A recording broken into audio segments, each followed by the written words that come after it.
मृत्यु के बाद कर्ण एक रात के लिए जिंदा हो गए थे। जानिए क्या है रहस्य।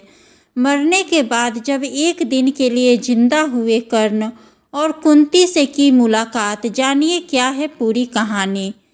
महाभारत में सैकड़ों पात्र हैं, जिसमें से प्रत्येक के अपने व्यक्तित्व, गुण और दोष हैं। कौरव, पांडव, कृष्ण, अर्जुन, द्रौपदी, द्रौपदी के 5 पति, दुर्योधन, शकुनी, ये सभी पात्र हमारे मन में अलग अलग छवियां बनाते हैं।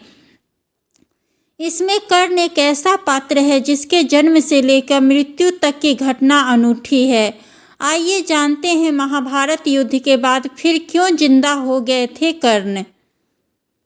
महाभारत रोचक कथाओं का अनूठा भंडार है। यह आश्चर्यजनक और अनोखी घटनाओं का पिटारा है। रोचक कहानियों, ज्ञान और जीवन के विभिन्न पहलुओं पर गहन चर्चा का एक विशाल सागर है। यह सिर्फ एक युद्ध का वृत्तांत नहीं है, बल्कि इसमें मानव मन की गहराइयों में उतरने वाली कई कहानियां समाहित है। ऐसी ही एक कहानी कर्ण और महाभारत सूरवीरों के जिंदा होने से जुड़ी है। यह सुनकर ही लगता है कि यह असंभव बात है, लेकिन यह सच है। आइए जानते हैं क्या है पूरी कहानी। महाभारत के भीषण युद्ध में पांडवों की जीत हुई थी और कौरव हार गए थे।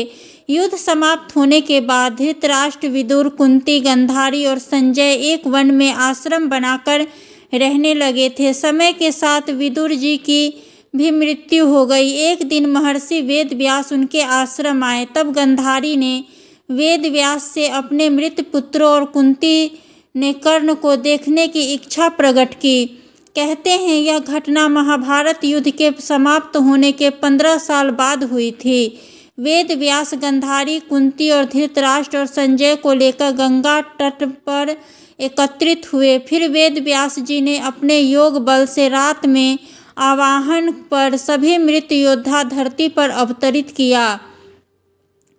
कर्ण महाभारत के महान योद्धा थे। उनके बिना महाभारत की कहानी अधूरी है। कर्ण वीर योद्धा होने के साथ ही महादानी भी थे। उन्होंने अपने कवच कुंडल दान दे दिए थे। कर्ण ने कुंती को वचन दिया था कि वो अर्जुन को छोड़कर किसी अन्य पांडव पर बाण नहीं चलाएंगे, जिस उन्होंने निभाया भी। वेद व्यास के आवाहन पर कर्ण भी गंगा तट पर प्रकट हुए। उनका अपनी मां कुंती से मिलन हुआ। वेद व्यास जी के आवाहन से जिंदा हुए कर्ण को देखकर कुंती बहुत प्रसन्न हुई। कर्ण ने कुंती को प्रणाम किया और कुशल पूछा। कुंती ने भी उसे मां का प्रेम न दे पाने के लिए आंसू भरे आंखों से माफी मांगी। एक दूसरी कथा के अनुसार मृत्यु के बाद जब कर्ण की आत्मा धर्मलोक पहुंची तो धर्मराज ने उन्हें खाने के लिए बहुत सारा सोना दिया। यह देखकर कर्ण चकित हो गए और पूछे कि उन्हें भोजन की जगह सोना क्यों दिया गया है। तब धर्मराज ने कहा कि तुमने सशरीर दान पुण्य में सोना ही दान किया है, कभी अपने पूर्वजों को अन्न, भोजन और जल अर्पित नहीं किया। कहा जाता है कि इसके बाद कर्ण को उनकी गलती सुधारने के लिए 16 दिन के लिए पृथ्वी पर वापस भेजा गया था, जहां उन्होंने अपने पितरों और पूर्वजों का श्राद्ध और तर्पण किया और उन्हें अन्न, जल और आहार दिया। दुर्वासा ऋषि ने कुंती को एक वरदान दिया था, जिसके अनुसार वह किसी भी देवता का स्मरण करके पुत्र प्राप्त कर सकती थी।